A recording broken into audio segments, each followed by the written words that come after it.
Yo, what is good, everybody? It's your boy Golden Falls, Golden What If, whatever you want to call me, and I'm back with the finale of What If Naofumi was summoned to Siltvelt. And as always, if you enjoy, make sure to leave a like, sub, and comment down below any suggestions you have for future What Ifs, and obviously future Naofumi What Ifs. Obviously, this is the end of, I think, every series I have going on currently. So I'm gonna be starting up a new series pretty soon here. I'm not sure what. Maybe it'll be a Shield Hero series. Maybe it won't. I haven't really decided if I wanted to do series for Shield Hero. I know some of you actually said that you would like to see series for Shield Hero, at least like so you can see part of it earlier than waiting a whole week for a movie. But it just depends. But yeah, that's about it. I'm not gonna waste much more of your time. Check all the links in the description, and yeah, let's get right into it. Let's get it.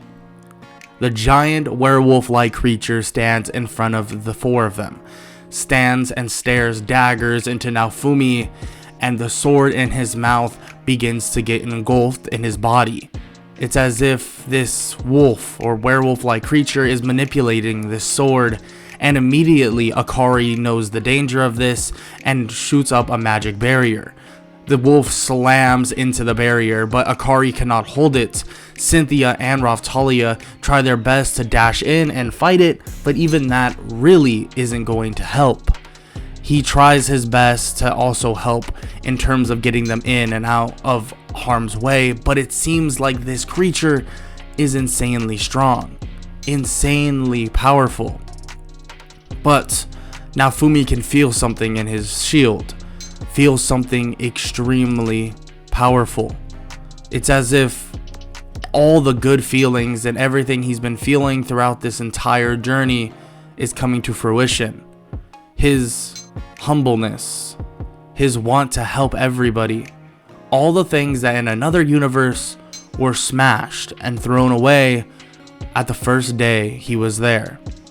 Now Naofumi feels something, feels love, feels compassion, feels this sense of want to take care of the people he cares about, the family he cares about. Akari, Cynthia, Raphtalia, all three of them mean so much to him. Even all the people of Siltvelt and Shield Frieden, which is more like just Siltvelt combined now. All of them mean so much that he cannot let himself die here. It just wouldn't be good. It wouldn't help the people that have been helping him so graciously. He opens up his shield, and his shield begins to change, and a new type of shield begins to unlock. His shield seems to have unlocked every ability he could think of, anything he could think of, and well, it begins to change. The Bless series has been unlocked through the compassion and love he has for everybody around him. He's just unlocked the shield of compassion. The shield that is based on the true feelings he is feeling currently, the feelings that are real, the feelings that are pure. Naofumi, now ready, seeing a massive boost to his party as well, activates his shield, and it begins to destroy this monster, this werewolf. Immediately the monster is stuck in a shield prison, and the monster cannot get out by any means. He tells Akari to cast a spell over the shield prison, and he begins to emerge something different. It's this glowing temple, a temple that seems to open, very similar to the Iron Maiden, but this seems to be more pure. Everything seems to be more pure. The prison, or more like the pyramid that appears, begins to open up and consume the shield prison, and these magical spikes begin to thread into the werewolf, and nothing is heard. No scream, no anything. The prison opens up, and the wolf is poofed into this weird magic dust. It seems like Naofumi and his party just beat it. Just like that. The wall that he broke through begins to break the wall well past it, and it shows an exit Naofumi and his party just got insane amounts of XP from that one monster, and not only that, Naofumi got 2 weapons, the one from the monster and the one from the dungeon in general. The monster one is a giant longsword.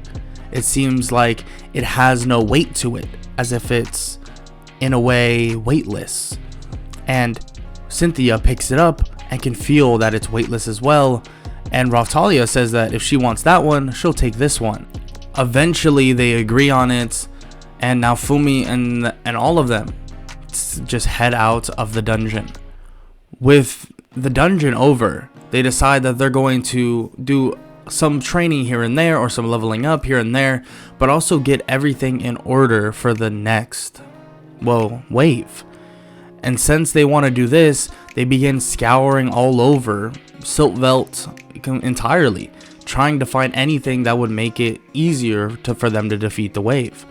Their training is very fruitful as well. It seems like the Bless series, or whatever this new shield has in store for him, it's even more powerful. It's kind of odd. Naofumi didn't realize how strong it could be, but it feels as if it's unstoppable. Naofumi then has his party level up and all that for the next couple weeks, and then the next wave arrives. Of course, Naofumi has to fight the major people, but luckily the people of Siltvelt are very strong. Their military is very capable, and Naofumi promises that he'll get it over and done with as soon as possible, in which they believe him, of course, as the wave then begins. He's teleported to the center of the wave, and he sees a giant ship. This Flying Dutchman's ship, when Naofumi lands on it, he begins to think that this isn't even the main boss. This is odd, honestly. He raises his shield up and activates one of his Bless series shields, and the light begins to glimmer everywhere, and the Soul Eaters then emerge, or the one Soul Eater emerges, and they immediately kill it with relative ease and high enough level. This was a piece of cake for them. It didn't even really matter, especially at the bridge of being level 40, and Naofumi being even higher than that. It seems too easy, and Naofumi would be right. This was too easy. As he begins to think about this, another Soul Eater appears, but this wasn't the hard part. Another person comes slamming down, slicing a scythe through the Soul Eater, killing it instantly. The man with the scythe looks at him smugly, saying that, oh, it's the shield hero. He's been looking for him, and it's time for him to die. Lark charges at Naofumi, but immediately Raphtalia and the other 2 of them, Cynthia and Akari, immediately stop him. Naofumi puts him in a shield prison and asks what he truly wants. Lark tries to break free, and he underestimated Naofumi. Naofumi is probably stronger than him, and the party he has is extremely strong as well. The weapons they're holding are such high quality, it feels as if they're on the bridge of legendary weapons. And Lark struggles and tries to get out, but nothing will work. He can't do anything. What is he supposed to do? And he realizes that he's outmatched. He realizes that maybe even the other people are outmatched. Glass, Therese, are they outmatched as well? What's going on? Are they gonna die? Naofumi says that he's gone quiet, that what's going on, and Lark doesn't say a word. I don't plan on killing you. I don't even know your name. It's Lark. Now let me out of this, kiddo. I can't do that, unfortunately. I assume your goal is to kill me. I kind of want to know why. And Lark says that there's no other reason for him not to tell him, so he'll tell him. Lark explains that if he doesn't, that his world will fall, in complete tyranny, in death, and it will be completely gone. His world is at stake for them to die. Naofumi shakes his head and says that they could do something about that they can maybe help. Why resort to this? Lark says that there is no helping. He can't leave his world to help. It's not a thing. And Naofumi finds this ridiculous. How did Lark get here in the first place? And Lark explains that it's all temporary, that everything's so restricted without the waves opening up that he's weakened by a lot. And Naofumi says that that's ridiculous, that they can find a way, they can save his world, and he lets go of the shield prison. And Lark still tells him that it's not a thing. He's not going to be able to save his world, but Naofumi promises that if he sees him again, that the next time he'll hopefully have an answer for that. Lark asks, why does he think he's just going to leave without a fight? But Naofumi says that he knows that they're outmatched, or he's outmatched. Lark, you don't stand a chance in this fight. Not right now. You should go back and get stronger before anything. But now the real question is, who are the other people that you're with? Are they currently killing the other heroes? Lark just shakes his head and says that he can't give that information away. And Naofumi says that he's had enough information, that it's time for him to go. Eventually, Lark is pulled back into the wave, and he's baffled at the fact that the shield hero is this strong. Is his other comrades really going to struggle this much? He hopes not. But he would be wrong. They wouldn't have struggled at all. Glass would have major success. Therese would have success as well. And it seems like the heroes are crumbling. Not Naofumi though. Naofumi has something to him.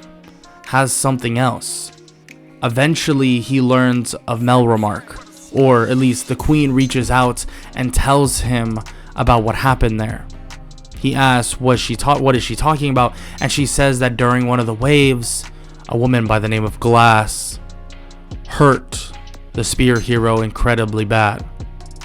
He asks how bad, and she says that one of his arms are gone, and he was badly injured with probably weeks of recovery time needed.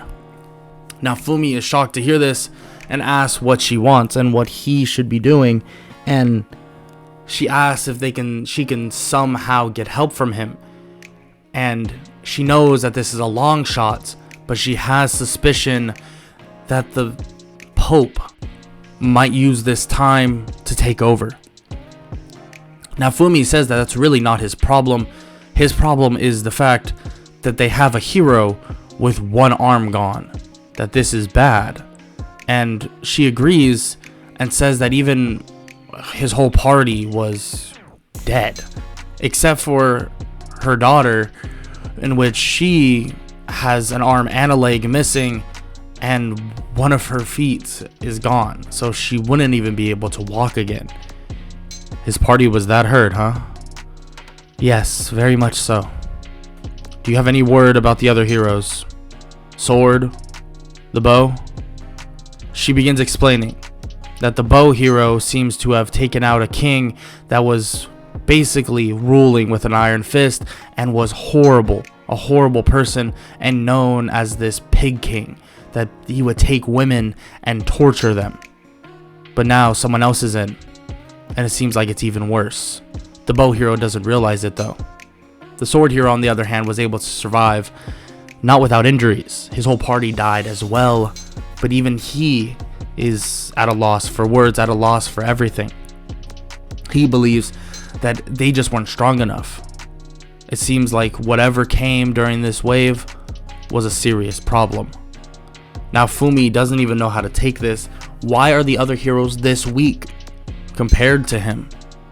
So Naofumi decides he'll go visit Melromark. Why not? He says that he'll go visit and see what it's all about, and he'll go deal with this Pope if need be. The queen agrees and thanks him for all the help, and that she'll greatly reward him, and he says that that's really not the problem, but he tells everybody else that this is what he's going to be doing and to be careful, to be safe, and that him and his party will not be in Siltvelt. They thank him for all the help and wish him the best of luck on this journey. When he arrives at Melromark though, the reception is not very good. When he arrives, multiple people in the entire city and the entire kingdom begin accusing him of being the reason why, well, the spear hero is injured in the way he is. And Naofumi is so confused by this. He's at peace with everything. Has a country that loves him, has a party that loves him, so he doesn't care about these words of the people. But even the queen tells them all to silence, that Naofumi, the shield hero, is here to help on his own graces, that he didn't even want payment for this. Naofumi taps her on the shoulder and says that she didn't need to, well, respond to them, that it really doesn't matter to him, that he doesn't mind. They walk to the castle and they begin speaking. And when the king sees the shield hero, he's livid, saying that he doesn't want him here. Why is he here? But the queen tells him to silence himself, that the spear hero was not able to handle this wave, and that Naofumi handled it with such ease. And he thinks that he's lying, that there's no way that's even the case, but it is. And Naofumi's party even says it. And the king even sees that there's royalty in his party and slightly shuts up. The queen then explains to him that everything that's occurring, but leaves the king out of it, because she knows that the king could be part of it as well, that there's no guarantee in this whole debacle, eventually leading them to the Pope. But luckily they got the upper hand and were able to stop him before activating this legendary weapon. Luckily they were able to shut down the Church of the Three Heroes and shut down everything before it got out of hand, especially with the fact that if it did, Naofumi himself may have not been able to defeat him. There's no guarantee.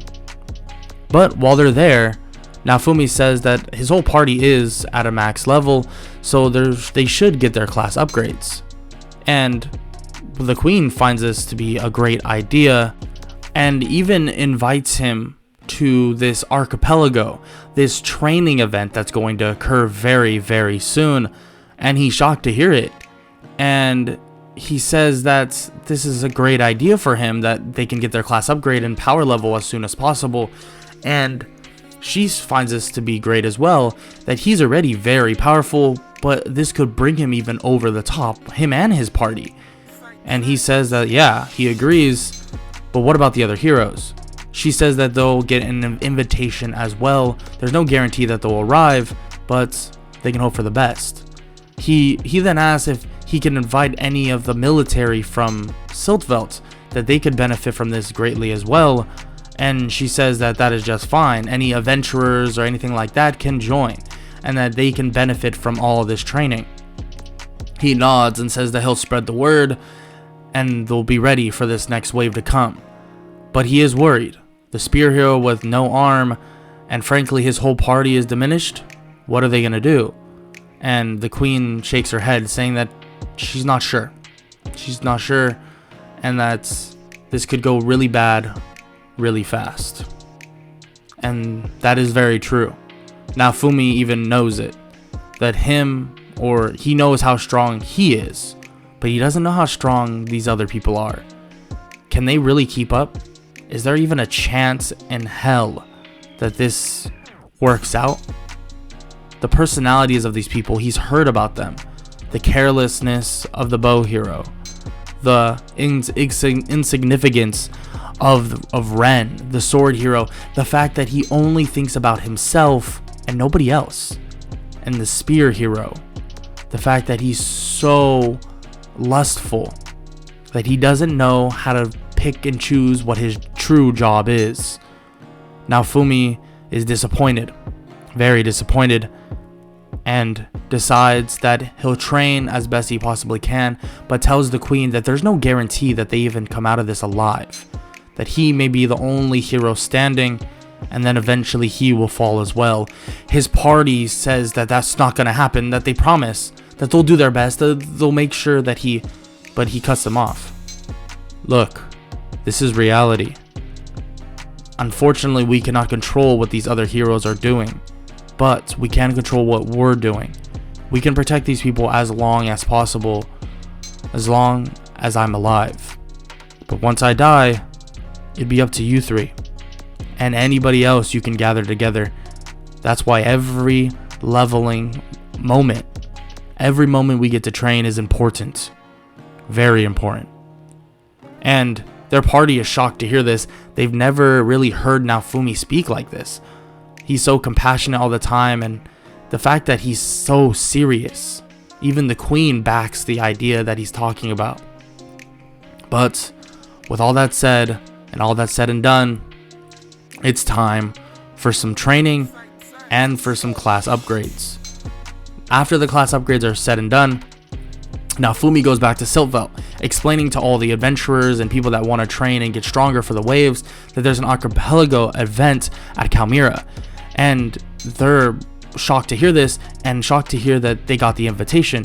And Naofumi said that he suggested inviting them, and they thank him greatly for this. He nods and says that it's truly no problem, but now it's time for him to go.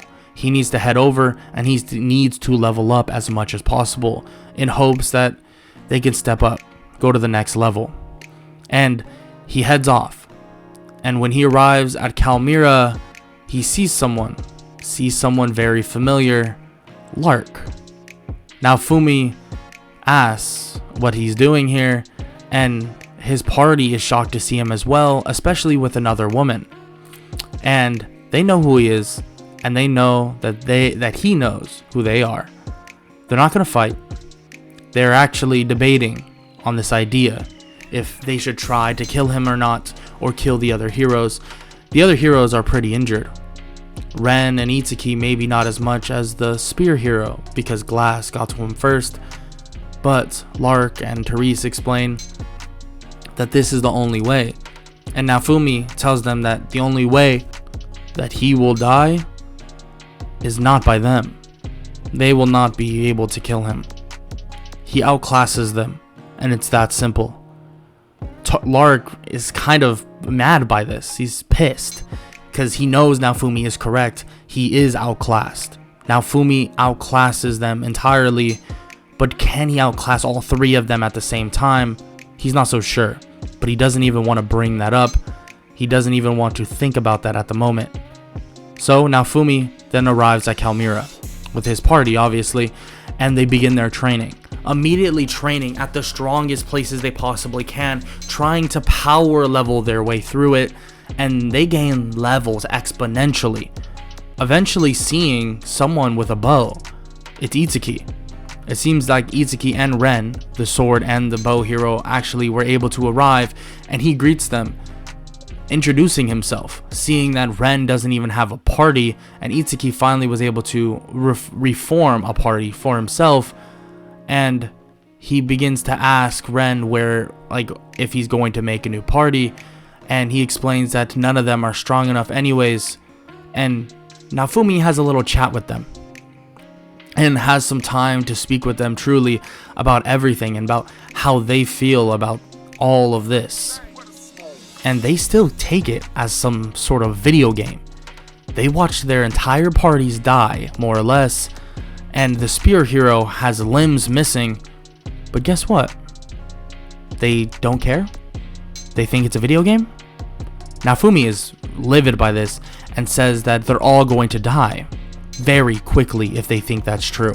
They need to take this far more seriously and have trust in people and train their parties properly.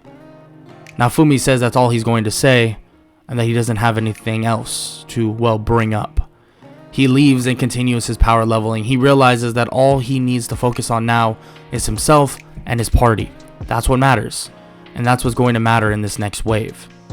And that shows true when the wave is found out.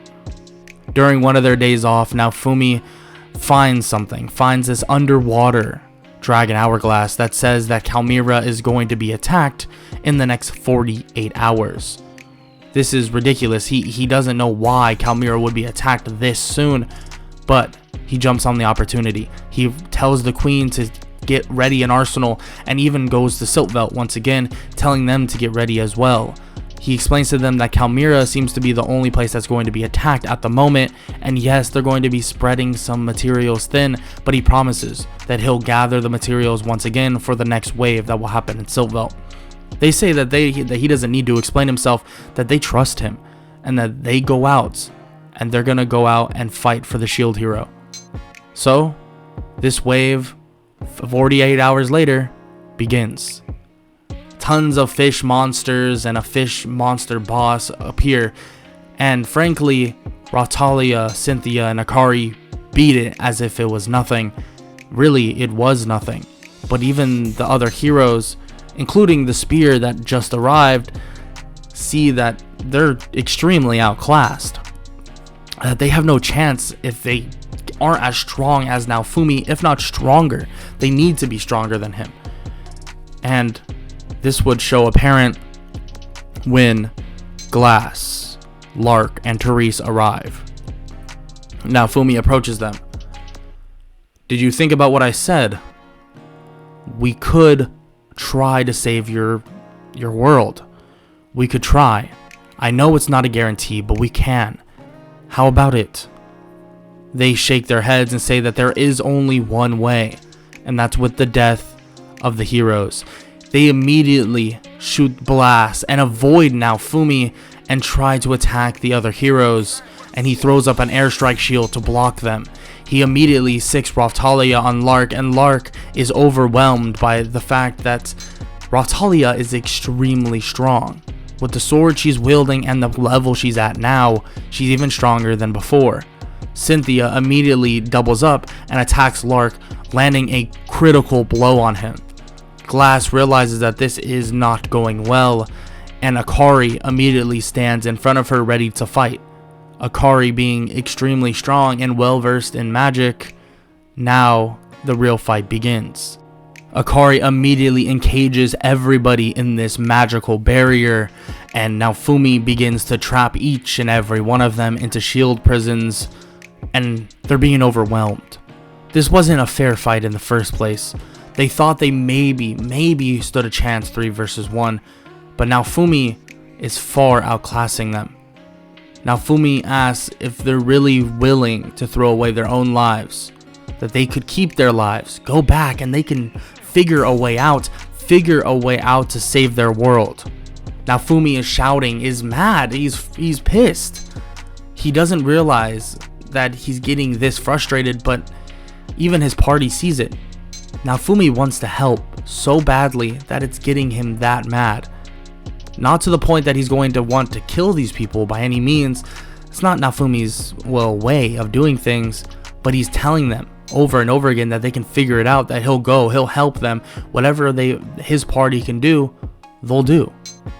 He lets them go out of the shield prisons, and they even put down the magical barrier, explaining that they can do this, they can help, they can figure something out. The 3 of them nod. They agree with Naofumi.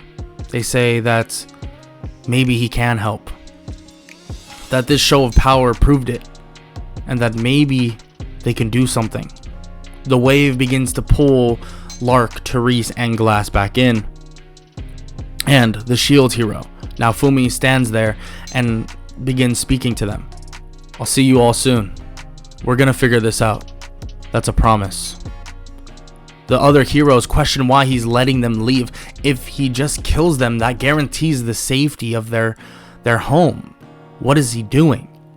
They begin saying that he's must be some high almighty person, or he must be useless. He wasn't strong in the first place, was he?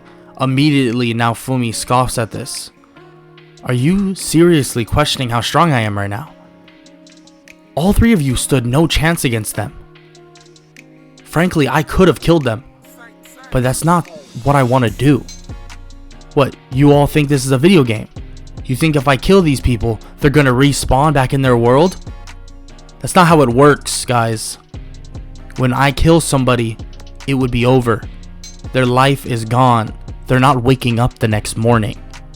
And Ren and Itsuki are baffled by this, and Motoyasu even has a sense of this invincibility. Yes, he got an arm taken off, but he wasn't killed. How was he not killed? It must be because he's invincible. It must be because he's some part of a video game. But they don't realize that this is no video game. They're lacking something. They're lacking a lot. And Naofumi is telling them this. But if they choose not to listen, he'll watch as every other country burns besides Siltvelt. And he'll watch on as he's going to be the final hero to save everything.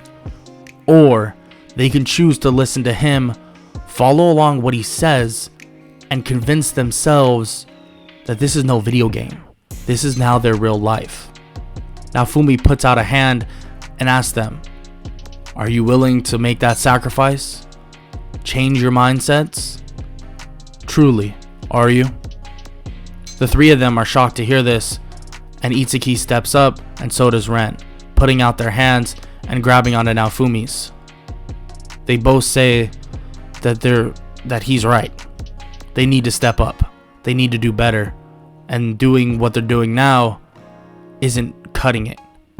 Masayasu is frustrated, but remembering his whole party, remembering mine getting cut to pieces basically, he steps up as well and puts his arm on Naofumi's. Alright, I guess it's time to save our world and the next. With that said, that's a wrap for What If Naofumi was summoned to Siltvelt. If you enjoyed, make sure to leave a like, sub, and comment down below any suggestions. There was a lot of ways I could have gone with this.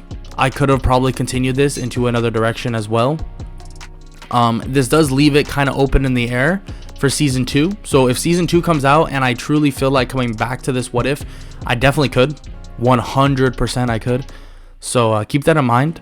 That's really for all my Naofumi What Ifs, but keep that in mind. I could go back to it. I might not go back to it. It's very similar to my old Demon Slayer ones, that I just don't feel eager to go back to a What If that basically I finished, and then like months down the line finally the new season comes out. That's just not my type of thing. I'd rather just keep content fresh and develop as we go. I hope all y'all understand that as well. I know some of you do, and some of you feel that I should go back. But yeah, that's about it. I hope y'all enjoyed. I hope y'all have an amazing day as always.